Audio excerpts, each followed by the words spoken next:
Evening, YouTube viewers and subscribers. Today is July the 11th, 2012, and I'm back. Welcome to another edition of Joe's Politics 101. Today I'm going to be discussing some more of the George Zimmerman trial and the defense's case that they put on. Before I get into it, I want to sort of make a statement about George Zimmerman. I saw his mother and his uncle testify in the defense's case in reference to the 911 tape. The screaming in the 911 tape. Before I get into this thing, I want to talk about George Zimmerman a little bit. We know that basically he's a Hispanic, mixed Hispanic, white and Hispanic.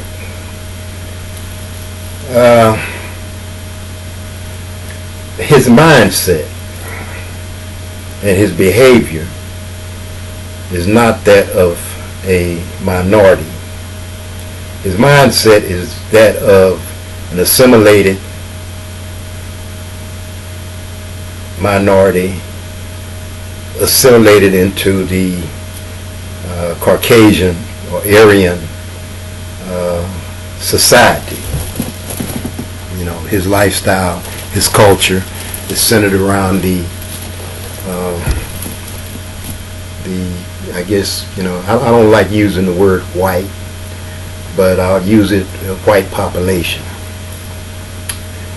Having said that, I'm going to move on to the witnesses, starting with his mother, which, you know, myself personally, I would expect a parent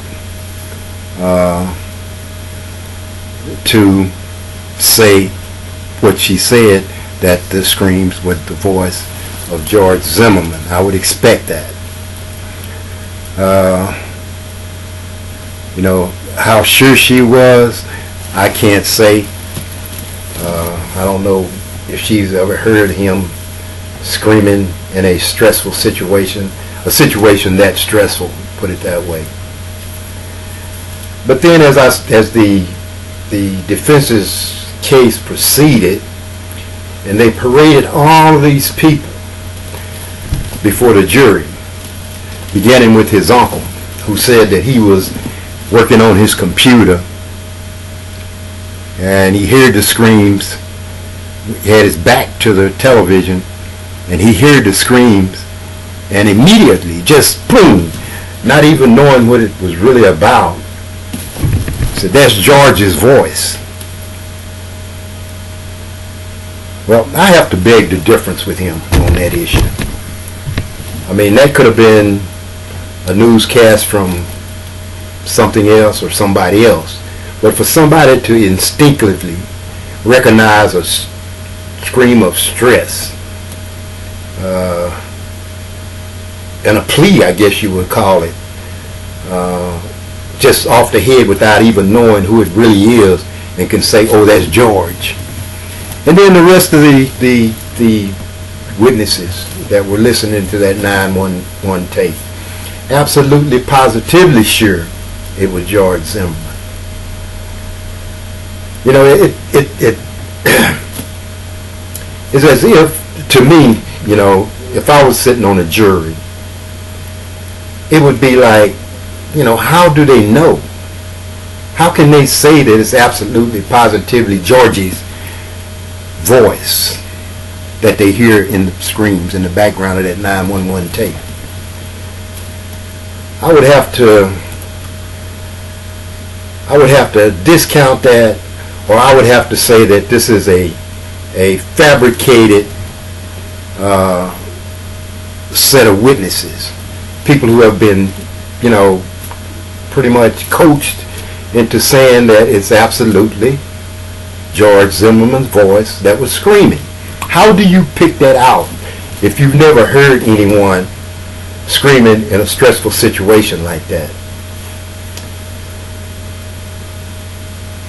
I have a lot of doubts about the case that the defense put on concerning that 911 tape. And then we move on to the witnesses, you know, and starting with this guy, this pathologist. I can't even think of his name, and I don't even want to go back and look it up. But the way he discussed it, you know,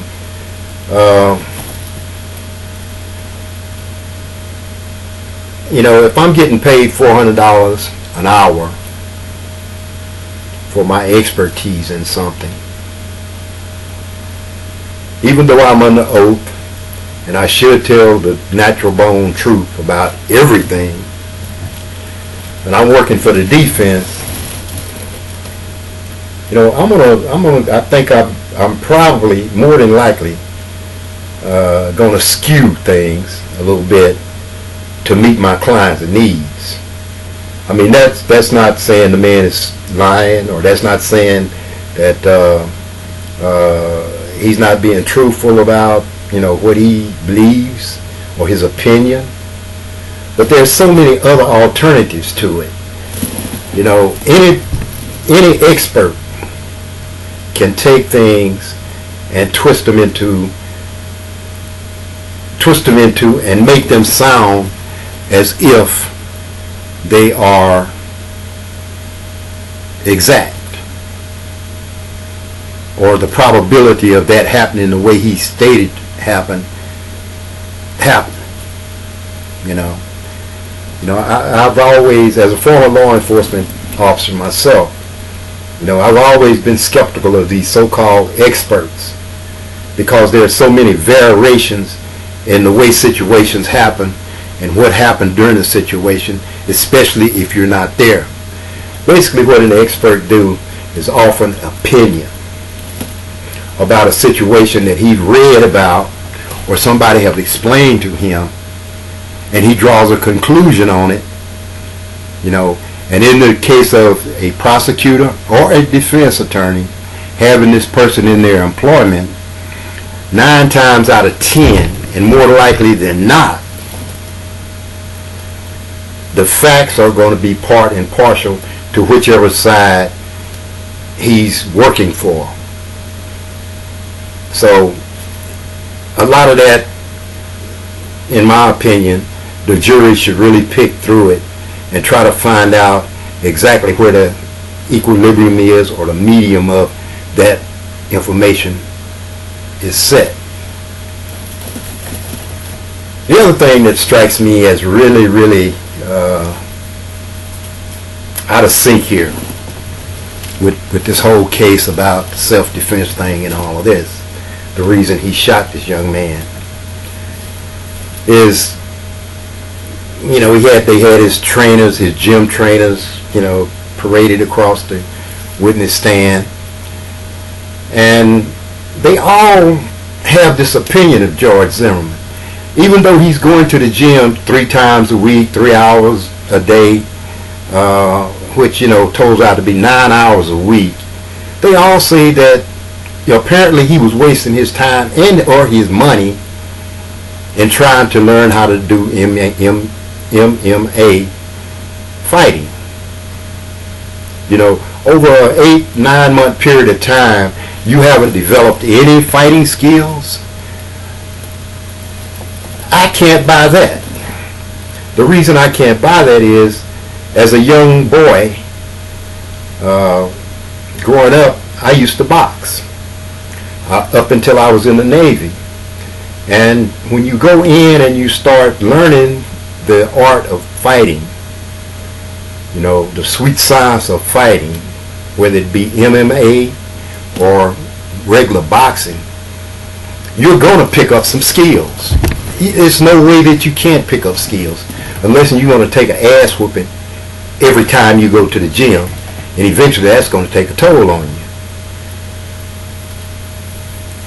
I can't buy the fact that they're saying that he could not defend himself, or he was incapable of defending himself. I can't buy that. He's a grown man. He's been in altercations before. You know, based on the information that I've heard, he's been in altercations before. And I'm pretty sure that George Zimmerman knows how to fight and protect himself. You don't live in Miami or in Florida and not know how to grapple with somebody at some point in time. You know, and from my understanding, you know, he's been involved in stuff like that. The last guy that they had on, this fellow that was a former police officer who had his business, his new business, as a expert trainer, expert on policing. You know, and maybe, you know, some people have to be prompted. I'm not a prosecutor, nor am I a defense lawyer. But some people probably have to be prompted. And the prosecution probably don't realize these questions that they could have asked or should have asked. Is number one, as a former police officer, explain to me, you know, how you, as a police officer, would confront an individual that attack you, that punch you.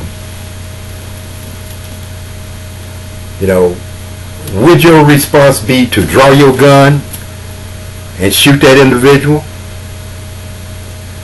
Or would your response be to grapple with him, spin him over, trade blows with him, or do whatever it is you got to do? Because lethal force is the last step you take. That's the step you take when there is no other alternative. Now, I said it before in other posts. Every day in the United States of America, there are police officers being confronted with the situation of whether or not to take a life. Some of it may be at close quarters physically.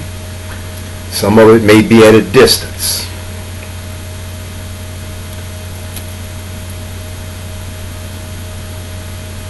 Taking the life of another human being in law enforcement is the ultimate and the last alternative that police officers have. Because if you make the mistake of unholstering your weapon and shooting an individual, your career is pretty much over. If you don't have real probable cause for shooting a person. Police officers are prosecuted all the time on manslaughter or murder charges because they've made the fatal mistake of using that firearm too soon. I don't want to run this particular post over, so I'm going to stop it here. And in my next post, which I don't know if it's going to be this afternoon or tomorrow, I'm going to dig a little bit deeper into the defense's case, because, you know, there's a lot of jibber jabber about, well, the defense is doing this and they're doing so great. Yeah, they're doing really great in the fact that they are not, which they don't have to, making a viable argument as to why this man exited his vehicle, followed this young man, pursued this young man, and confronted him based on his idea and his fabricated thought that this young man was getting ready to do something that he had no intentions of doing, heading home to where his family was. Thanks for viewing this video. God bless you. God bless America. Ciao.